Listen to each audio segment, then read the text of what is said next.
नमस्कार, स्वागत है आपका पीताम्बरा परिवार में। आज हम पद्मिनी अप्सरा के बारे में बात करेंगे और इससे पहले एक विशेष सूचना।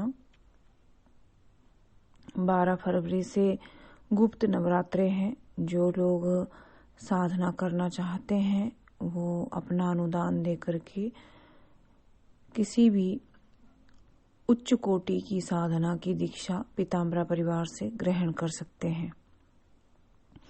बात करेंगे पद्मिनी अप्सरा के बारे में। अप्सरा साधना से आपको क्या क्या फायदे हैं। यदि आप कोई भी अप्सरा साधना करते हैं तो यदि पुरुष है तो रूपवती स्त्री का आकर्षण आप कर सकते हैं या रूपवती स्त्री से ही आपका विवाह होता है और सभी स्त्रियां आपकी तरफ आकर्षित होती हैं। यदि कोई स्त्री अप्सरा साधना करती है तो वह रूपवती और गुणवंती बनती है तथा उसके जीवन में योग्य पुरुष का आगमन होता है। इसके अलावा यदि कोई साधक अप्सरा साधना करता है तो उसे दिव्य रसायन, दिव्य द्रव्य अप्सरा प्रदान करती है। वैसे अप्सरा सिद्धि में मुद्राओं के प्रदर्शन का भी विशेष महत्व है। जब भी आप कोई अप्सरा साधना करें तो अप्सरा के आवाहन मंत्र में आपको अग्निमुख मुद्रा से ही आवाहन करना चाहिए। खड़े होकर कमल के समान अंजनी करने से उसका मोहन होता है और हाथ जोड़कर मुद्रा दिखाने से वह दासी हो जाती है। यदि आप कोई अप्सरा साधना कर रहे हैं लेकिन आपके पास जप का अधिक समय नहीं है तो नित्य प्रति 1 माह तक आपको कम से कम 8000 जप तो करना ही चाहिए। ये कुछ अप्सरा साधना के ऐसे विशेष नियम हैं जिनका पालन करते हुए आप अप्सरा सिद्धि को प्राप्त कर सकते हैं। लेकिन इससे पहले मैं आपको एक और बात बताना चाहूंगी कि अप्सरा सिद्धि 1 दिवसीय, 2 दिवसीय या 10-15 दिन का कोई इतना सरल कार्य नहीं है या कोई सरल साधना नहीं है। यदि ऐसा होता तो भारतवर्ष में करोड़ों अप्सराएं आपके आसपास घूम रही होती। यदि कोई अप्सरा 1 दिन में सिद्ध हो जाती या मात्र 5 दिन में, 7 दिन में यदि कोई अप्सरा सिद्ध हो जाती तो पृथ्वी लोक पर कन्याएं कम और अप्सराएं ज्यादा होती। बात कड़वी है लेकिन यही सच्चाई है।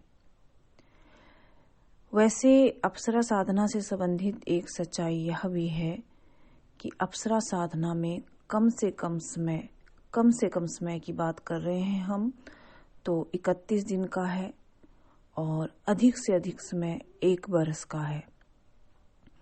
चाहे आप पद्मिनी अप्सरा साधना करें, तिलोत्तमा अप्सरा साधना करें, शशि अप्सरा साधना करें, कांचनमाला अप्सरा साधना करें, उर्वशी अप्सरा साधना करें या रंभा अप्सरा साधना करें, सभी के लिए एक समान ही नियम होते हैं।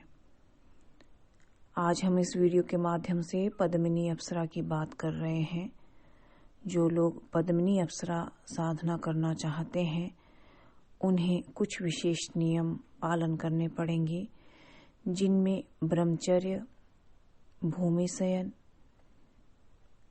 किसी भी प्रकार का मदिरापान या मांस, मछली, अंडे इत्यादि का त्याग करना पड़ता है। साधना काल में अश्लील विचार, स्त्रियों के प्रति विपरीत आकर्षण आपके मन में नहीं होना चाहिए। साधना से जुड़ी हुई अनुभूतियां अपने गुरु के अलावा आप किसी और के साथ डिस्कस नहीं कर सकते हैं, किसी को बता नहीं सकते हैं। आपको अपनी साधना परम गोपनीय रखनी पड़ती है।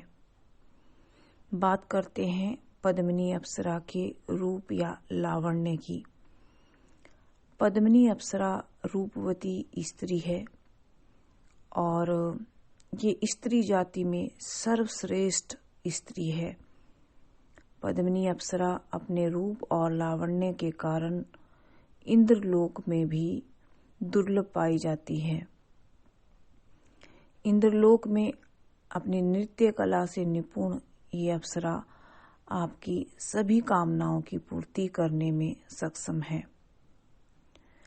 यदि आप पद्मिनी अप्सरा साधना करना चाहते हैं तो आपको सर्वप्रथम गुरु दीक्षा लेनी चाहिए।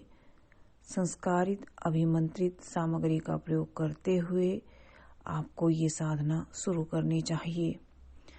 यदि आप बिना गुरु के या बिना गुरु दीक्षा के या बिना अभिमंत्रित सामग्री के ये साधना करते हैं तो इस साधना से आपको कोई भी लाभ नहीं प्राप्त होता है। ये उसी प्रकार है कि रेगिस्तान में जल को खोजना। पद्मिनी अप्सरा साधना जब आप करेंगे तो आपको सर्वप्रथम गुरु आशीर्वाद लेना अनिवार्य रहेगा। ये भी माना गया है कि साधना के दौरान यदि अप्सरा की अनुभूतियां आपको नहीं होती हैं तो आपको एक माला ओम नमो भगवते वासुदेवाय की करनी चाहिए। आप पद्मिनी अप्सरा में जिस मंत्र का जाप करेंगे उसे सर्वथा गोपनीय बनाए रखिए। पद्मिनी अप्सरा साधना विधि आप लिखित रूप से पीताम्बरा परिवार से प्राप्त कर सकते हैं। पद्मिनी अप्सरा साधना से संबंधित मंत्र है ओम श्रीम ह्रीं कामेश्वरी पद्मिनी अप्सरा मम कार्यम कुरु कुरु नमः स्वाहा। ये मंत्र है। इस मंत्र का आपको 31 दिन तक लगातार जाप करना है। इस साधना को करने की 2 विधियां हैं। प्रथम विधि है कि सूर्योदय होने से पहले आप इस साधना में 31 माला संपन्न करें और जो विधि आपको पीताम्बरा परिवार से प्राप्त होगी उस विधि अनुसार ही करें। आपको सायंकाल में भी इस साधना की 31 माला करनी चाहिए और रात्रि काल में भी आपको पूरी विधि करते हुए 31 माला संपन्न करनी चाहिए। ऐसा आपको 31 दिनों तक करना चाहिए। यदि आप कामकाजी हैं, नौकरी पेशा इत्यादि करते हैं, आपके पास इतना समय नहीं है तो आप रात को भी ये साधना संपन्न कर सकते हैं। वैसे ये संपूर्ण साधना आपको 31 दिन की 3 बार ही करनी चाहिए। यदि आपको इस साधना में सफलता मिलती है तभी आपको इस साधना को आगे बढ़ाना चाहिए। गुरु संपर्क में लगातार बने रहें और गुरु की आज्ञा से ही इस साधना को आगे बढ़ाना चाहिए। आपके जीवन में किसी भी अप्सरा साधना का विपरीत प्रभाव ना हो, इसलिए साधना करने से पहले आप अपने गुरु द्वारा प्रदत्त कवच को अवश्य में भी धारण कर लें।